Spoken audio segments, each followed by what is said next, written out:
So, since mahaba yung video natin regarding sa diarrhea, I decided to split it and cut it into two. So, meron tayong part 1 and part 2. So, I hope that you are enjoying, you are learning sa ating video dun sa part 1. And then, this is the part 2 of this video. Have fun and learn more. Enjoy! Okay, so next. So, paano natin i-administer or bibigay itong mga gamot na ito? Okay, so pag-usapan natin is yung procedure na tinatawag. So, ang unang kong binibigay ay yung ito. Ano to? Yung Ersiflora. Okay. Yung Ersiflora, at ang pagbukas lang nito is hawakan mo siya dito, hawakan mo din sa isang dulo, and then i-twist mo lang, tapos matatanggal na siya. Okay. Tapos, ang pag-aspirate o pagkuha ng laman nito is kailangan mo ng syringe. Ngayon, kailangan tanggalin mo yung takip. Okay. Pag natanggal mo na yung takip, yan, kailangan ito din pala nakasuksok ng mahigpit. Okay? Pagkatanggal mo ng takip, yung takip, ilalapag mo. Huwag mo siyang hawakan, ilapag mo lang siya. Diba? Nailapag mo na, yan. Ngayon, itong needle, ipapasok mo doon. Make sure na ikaw nakahawak sa dulo at ito din, nahahawakan mo din siya ng ganyan. Okay? Tapos, ipapasok mo tong needle doon sa butas. So, pagkapasok nun, tingnan mo, hindi siya nakahigang ganyan. So, pwede mo siyang i-twist, i-incline na ganyan. So, at least mga 45 degrees. So, hindi naman siya matatapon. Okay? Tapos, at the same time, i-aspirate mo na siya. Itataas mo to hanggang sa makuha mo yung kalahati. Okay? Makuha mo yung kalahati lang muna. Kalahati. Okay. Tapos, pag nakuha mo na yung kalahati, so ilapag mo siya. So, patayo na lang din para syempre maiwasan natin matapon. Yan. Pag nakuha mo yung kalahati, ibabalik mo na ngayon yung takip. Syempre, for your safety, para hindi ka ma-prick, hindi ka matusok itong needle. Okay. Yan, para mas makita. Halimbawa, nandito yung takip, ito yung syringe. So, ang gagawin mo dyan is, sisikwatin mo lang siya. Huwag mong hawakan, sisikwatin mo lang. Okay. Pagkasikwat mong ganyan, pag nasikwat mo na, yan. So, that's the time na pwede mo na siyang ihigpitan. Lock. Then, pwede mo na siyang tanggalin. Yun. So, pag natanggal mo na to, next natin ay yung dextrose powder. Okay. So after natin pala ito ibigay, yung na-aspirate natin na na Ersiflora is ibibigay na natin doon sa ating rabbit. So, hawakan mo yung rabbit and then ibibigay mo na siya ng dahan-dahan.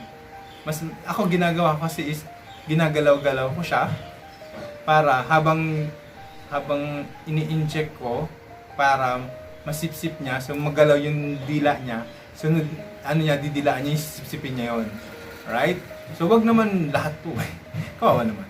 Okay. So tansyahin nyo lang na hindi naman, siguro mga mga ganto, mga ito. Mga 2 mm, ganyan, ang nakakapasok dun sa bibig. So, para mailagay nyo siya yung gamot dun sa katawan ng bunnies. Alright. So, next. So, after nyo mabigay yung Ersiflora, bibigay naman natin kasunod ay yung yung LC-Vit. Okay. Yung LC-Vit naman, so ganito pa rin, pwede mo itong gamitin. So remember guys, reminder lang, ang isang syringe ideally dapat sa isang bunny lang. Kasi baka mahawa pag ginamit mo sa iba. Okay. Pero pag medyo hindi ganun, wala tayong masyadong budget, is pwede mo din siyang i-sterilize. Okay? So ang pag-sterilize, kuha ka ng isang lalagyan, mangkok, lagyan mo siya ng hot water. Yun. Tapos, ilagay mo yan dyan yung, hugasan mo siya dyan, ibabad mo. Kailangan nakatanggal yung ating needle. Ito, so yun, lagay mo siya dyan. So, pwede mo din, hugasan mo na din siya dyan. Okay? Before gamitin. Before and after mo gamitin. Okay? So, mahalaga itong mangko na may hot water. Right. Next nga doon, ang gagawin natin ay lalagyan na natin siyang vitamins. So, kung mapapansin nyo mga karabit, yung tao na mayroong dehydrated, di ba linalagyan ng dextrose? So parang ganito din yun. Pero ang kaibahan niya, wala tayong dextrose line na tinutusok sa rabbit. So walang ganon. Kaya ang ginagawa natin is pina-force feed natin. Okay? Malinaw? Good! Alright. So, eto naman ang pagbigay ko nitong LCP. So, after nga yung Versiflora, is kumukuha ako dito na 0.2 to 0.3. Pag malala talaga yung pagtatay niya, 0.3 yung binibigay ko. Pero, kung hindi naman gaano, okay, pasimula pa lang din naman siya, no? Is 0.2 lang. Okay. So, 0.2, pag nakakuha na ako nito ng 0.2, hahaluan ko siya ngayon ng tubig na may dextrose powder. Okay. So, sa isang ganito, nakalaki ng container, lalagyan ko siya ng tatlong kutsarita. Ito. Okay. And then, i-mix ko muna. Mix. Then, tsaka ko siya gagamitin. So, since ito is yan. 0.2 yung kinuha natin. So, kailangan natin nun ng another 0.3. So, a-aspirate tayo, kukuha tayo dito. Okay? Na hanggang umabot siya sa 0.5. Sa 0.5. So, total is 0.5. So, ang laman nito, ng syringe na to ay 0.2 na LC-Vit at 0.3 na dextrose powder mixed in water. Ay. So, ito, ibibigay mo to kasunod nung Versiflora. Okay? Siyempre, tatanggalin mo to. Diba? So, pagkatanggal mo yan, so, bigay mo din doon sa bunny. Okay? Sa bibig hindi i-inject. Ulitin ko, hindi mo kailangan i-inject to. Sa bibig lang to. Alright. Malinaw. Good. Next is after, diba? After binigay mo, halimbawa, start ka ng 1:00 ng hapon. Binigay na natin yung Versiflora tsaka yung LC-Vit. So, after 1 hour, bigay na natin yung pineapple juice fiber. Yun. Kung meron kayo nun, mas maganda. Para mabilis yung recovery ng tiyan nila. Okay? Nakakatulong. Okay. So, after naman, 1 hour, another hour, so, bigay mo ulit yung ganitong, yung Versiflora and then yung ating LC-Vit. So, sa ganung paraan is na provide natin yung kailangan na electrolytes, yung mga vitamins na kailangan ng bunnies para makarecover sa pagtatay. Okay? So, yun. So, uulit-ulitin mo lang yun. Diba? Halimbawa, 1:00 ka nagbigay ng Versiflora and LC-Vit. So, the next hour, bigyan mo na siya ng pineapple. So, the next hour ulit, bigay mo na ulit yung Versiflora and Versivit. And then, after an hour, yung pineapple ulit. So, alternate. I-alternate natin. Okay? So, ibibigay mo yon hanggang hindi pa siya nakaka-recover. No? So, paano mo ba malaman nakaka-recover na siya? Nagkakaroon na siya ng poops. So, yung poops niya, yun, makikita mo niya unti-unti na bumibilog ng bumibilog. Okay? So, yun. Malinaw po ba? Alright, good. So, next question is, kailan or ano ang pagkain na pwede nating ibigay sa rabbit na mayroong diarrhea? So, sa experience ko is, naglalagay lang ako ng small amount of pellets, kung anong pellets man yung pinapakain mo sa kanya, yung usual. Tapos, naglalagay din ako ng banana leaves, yung dahon ng saging. Yung dahon ng saging. And then, minsan naglalagay din ako ng dahon ng bayabas. Okay? Yung iba, sabi nila is effective daw yung dahon ng kaimito. Ganyan. Yung dahon ng oregano. Yan.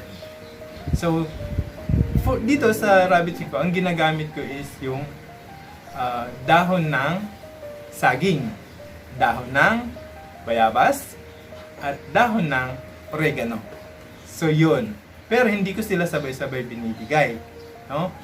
So, halimbawa, ano lang muna? Dahon ng saging lang muna. So, after that, dahon naman ng oregano. Kasi yun, hindi yun matalim. Malambot lang siya. No? Pag ngunguya-nguyain niya, kainin niya, malambot siya compared, disclaimer ito po ay experience and ginagawa ko sa rabbit ko. Kung ano man po yung ginagawa nyo dyan pag-aalaga ng rabbit nyo is okay lang po yan if okay naman, nakakatulong naman. Pero for me is, yung ginagawa ko is yung dahon ng, yun nga, yung tatlong dahon na yun, saging, bayabas, saka oregano. So yun, kasi para malambot lang, hindi pa sila mapapersang tumunaw ng matitigas na pagkain. Okay.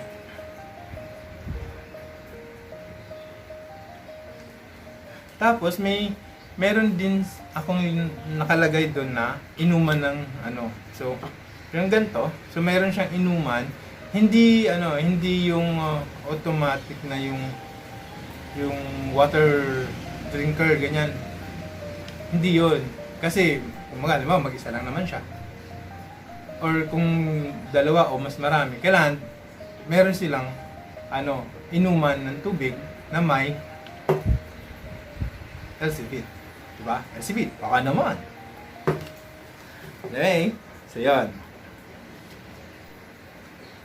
So, sa paghihiwalay nga pala. Sa paghihiwalay ng ating mga rabbit, ano ba ang dapat nating isaalang-alang? Alright. Number 1 is yung cage. Kailangan malinis. Wala siyang kasama sa cage. Mag-isa lang siya. Okay. Number 2, kailangan hindi ganon kaliwanag yung lugar na paglalagyan natin sa kanya para ma-relax siya. Pangatlo, hindi lagay natin sila sa hindi maingay na lugar. Yun. So, para makapagpahinga. So, kung obserbahan mo, sa ospital, ganun yung klase na ng mga rooms na pinaglalagyan ng mga pasyente. 'Di ba? Ganun din sa rabbit. Ganun din sa rabbit. Ay, syempre, para makapagpahinga sila, hindi maingay. Pangalawa, malinis. 'Di ba?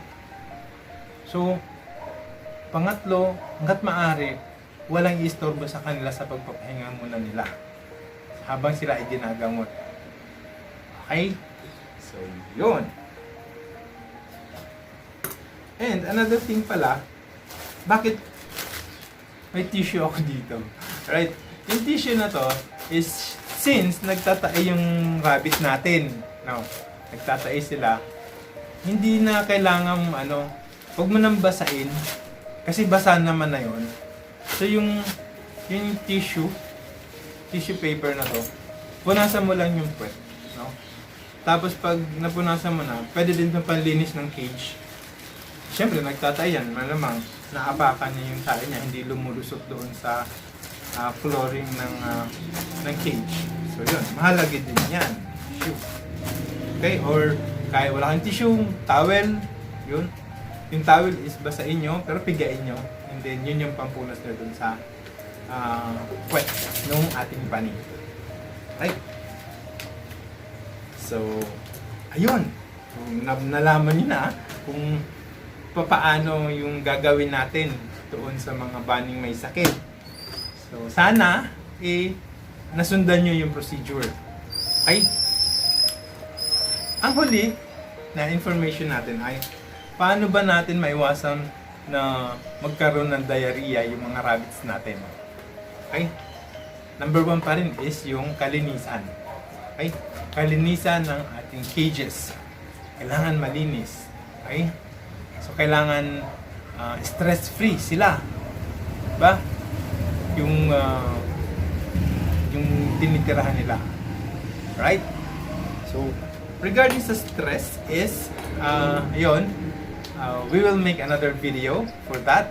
And for now, is ito lang muna yung diarrhea ang kailangan nating sumpuin. Right? Dahil yan yung mga kalaban talaga ng mga rabbits natin. Okay? So, maraming salamat dahil nanood ka at tinapos mo tong video na to. And I hope na nakatulong ang information na binigay natin dito sa video na to. Okay?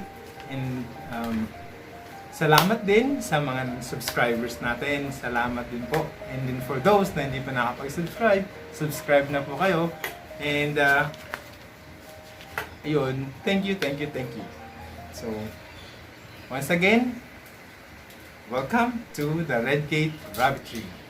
Enjoy! Enjoy!